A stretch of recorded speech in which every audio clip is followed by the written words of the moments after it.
Fall marathon coming up, New York City Marathon, right around the corner. Whether it's first time, second time, third time, if you don't do these things, you could potentially show up and have the worst marathon ever, and we do not want that. I've done 22 marathons, 241 marathoner, 650 milers. I'm going to tell you what to do from experience that I wish I did going into my first ever marathon, which I ran at 3:36.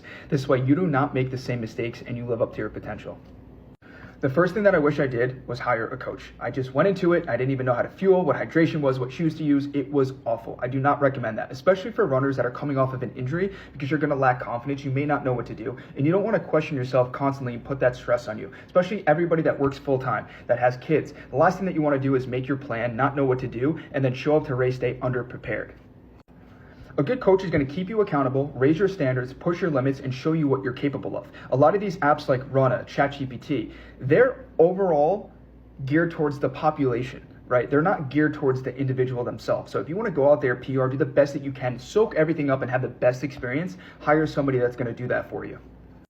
The second thing I did, I say this with confidence, was I got rid of zone 2. Once I built a base at 40, 50 miles, all of my runs were in zone 3, zone 4, and I saw a massive progression. That's how I got a 3:36 for my first marathon, and that's how I continuously went from a 3:36 to 2:41, was I trained zone 3, zone 4. Zone 2 needs to be your maintenance and your build. Once you have that, get rid of it. You're not going to get faster by sitting in zone 2. If you look at all these influencers and people that said, yeah, I trained hard, they're doing 80-mile weeks, and 80% is in zone 2, they go to the marathon and they fail. They do not hit their PR because they don't know what it's like to put in speed workouts, to train their heart, to go the distance and build back in stamina. So you have to train hard going into this marathon.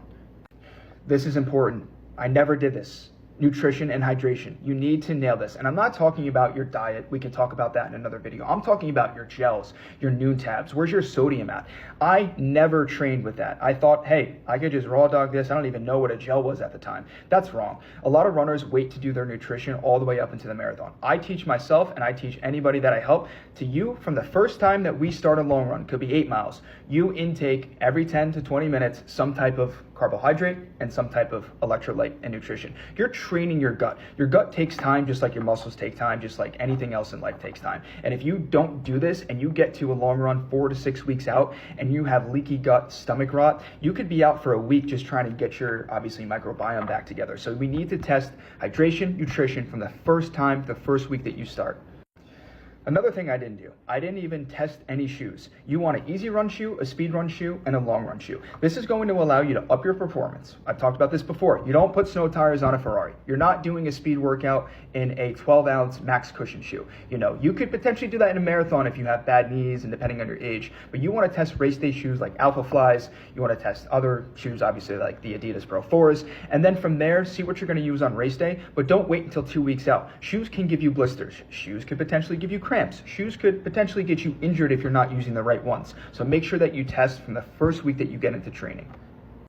Another thing a lot of people don't think about to the last minute is your accommodations. As soon as you book your marathon, you need to book your accommodations. The last thing that you want to do is stress 2 weeks out when you already have a lot on your plate. Your body's obviously going to up its cortisol because it knows in its mind, hey, we're about to run a marathon. Your body is smart. You do not want to deal with last minute accommodations. The price is probably going to be 50% higher. So as soon as you sign up for a race, nail your accommodations.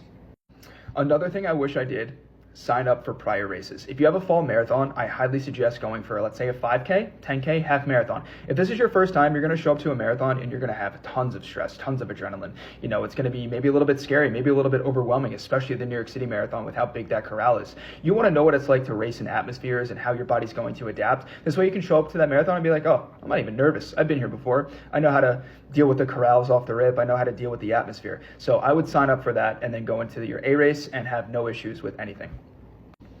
Another thing, and I will cap it off here because I can go on for days, is strength training. When I got to mile 15 on that marathon, my quads were shot, my hamstrings were shot, my legs were shot. Why? Because I was weak. You don't get stronger by running. You get endurance by running. Yes, you do potentially get stronger and your body adapts, but you get stronger by strength training, right? You do explosive workouts. You do your, obviously, squats. You do your hamstring curls. You do your leg day. With proper nutrition, this is going to allow you to get into a marathon and maybe fatigue at mile 22 as opposed to 15. The next day, you're not going to be as sore because you've built those muscles up over time. It's also going to relieve injuries. It's also going to help you recover more blood flow, and it is going to get get you stronger, and that's what we want. So that's to wrap up the video. Any comments? I'm curious down below what everyone's doing for their first marathon, which is extremely exciting. I'm rooting for you. Or second, third marathon. Anyone has anything to add? I'm all ears. I respond to almost every comment. So I wish everyone the best of luck. Take these tips, run with it, and go out there and PR.